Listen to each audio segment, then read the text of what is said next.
came early to Clove Bridge. It always did. By late November, the air turned sharp and clean, and the town settled into a familiar rhythm of snowplows, warm lights, frosted windows, and the steady hum of life moving quietly beneath the cold. Clove Bridge was not famous. It was not grand. It was the kind of place people left in search of something bigger. But for Crystal Storm, Clove Bridge was everything. It was where she first learned to walk on skates, where she first learned to pray, and where she first believed that God had placed a dream in her heart.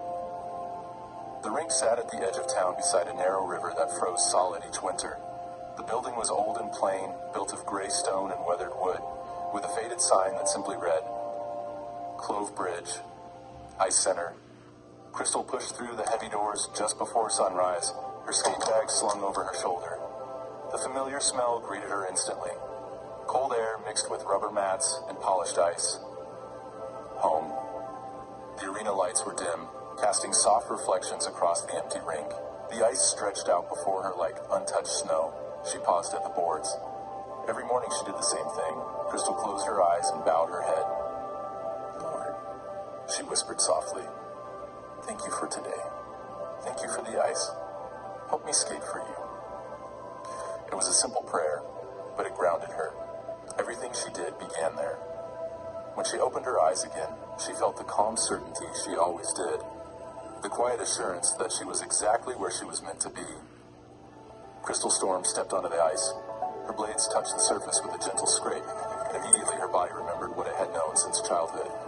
She pushed off slowly, gliding in a wide circle, smooth, controlled, precise. Skating was not just movement to her, it was language. Each turn and edge spoke something deeper than words ever could. She increased her speed. Her ponytail swung behind her as she carved long, sweeping lines into the ice. For a few minutes, she allowed herself to forget everything else. The pressure, the expectations, the deadlines, the world championships. But the thoughts returned anyway. They always did. Crystal slowed and drifted towards center ice. 1 year. That was all she had. 1 year until the World Championships in China. 1 year to become a gold medalist. 1 year to prove that her Olympic bronze medal had not been luck. Her reflection shimmered faintly in the ice beneath her. Bronze. The word still stung. The medal sat in a velvet-lined box in her bedroom, admired by everyone who visited. People spoke about it with awe and pride. But Crystal saw it differently. Bronze meant close. Bronze meant almost. Bronze meant not yet. She pushed off again, harder this time. Her muscles tightened with determination. She launched into a spin, arms pulling inward as the world blurred around her. Faster, faster, faster. When she finally slowed, her breathing came in steady bursts. This was where she belonged. Not on podiums, not in interviews. Here, on the ice. Crystal skated toward the far boards where her water bottle rested. As she reached for it, she noticed the familiar figure entering through the side door. Coach Maggie Shucks. Maggie carried a clipboard under one arm and a steaming cup of coffee in the other. Even at this hour, she looked alert and focused. You're early, Maggie said. Crystal smiled faintly. I couldn't sleep. Maggie nodded, as if she understood completely. Olympians rarely slept well. Pressure had a way of stealing rest. Maggie stepped closer to the boards. Warm-up laps. Already to 10. Maggie raised an eyebrow. Trying to wear out the ice. Crystal gave a small laugh. I wish it worked that way.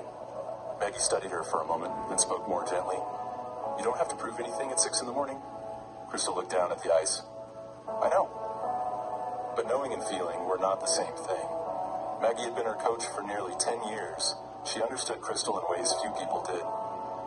She knew when Crystal was pushing too hard, and she knew why. You still thinking about Worlds? Maggie asked.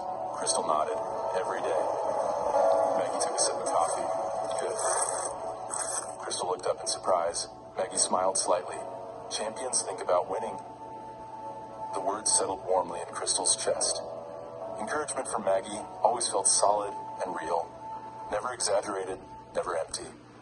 Crystal resumed skating while Maggie watched from the boards, making occasional notes on her clipboard. Jump combinations, spin entries, timing adjustments. The routine was familiar and comforting. After nearly an hour, Crystal slowed to a stop. Her cheeks were flushed from the cold air and effort. Maggie stepped closer. Your edges look strong. Crystal nodded. I feel steady. Maggie hesitated for just a moment. Then she said quietly, we still need to talk about partners. The warmth in Crystal's chest faded. Partners. The word carried weight now. Her former partner had been more than a teammate. Together they had trained for years, building timing and trust that could not be replaced easily. But pregnancy had changed everything. Life moved forward. Skating did not wait. Crystal rested her hands on the boards. I know. Maggie spoke gently. We'll find someone. Crystal didn't answer right away. She stared across the empty rink. Finding someone was not the problem. Finding the right one was. Figure skating partnerships required something rare. A balance of strength, rhythm, and trust. It was almost like marriage. Without commitment, nothing worked. Crystal finally said, I need someone who isn't afraid. Maggie nodded slowly.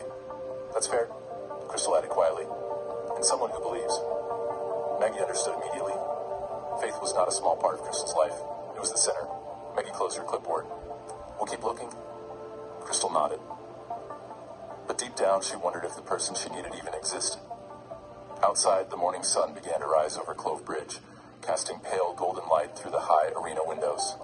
Snow drifted gently against the glass. Another day began. Another chance. Crystal skated one last slow circle around the rink. As she passed center ice, she whispered softly, Guide me, Lord. The words barely rose above the sound of her blades, but she knew he heard, because every step of her life had led here, to Clove Bridge, to the ice, to the dream still waiting ahead, and somewhere, though she did not know it yet, another life was moving toward hers. A broken hockey player, a frightened champion, a man who would one day change everything. But for now, Crystal Storm skated alone.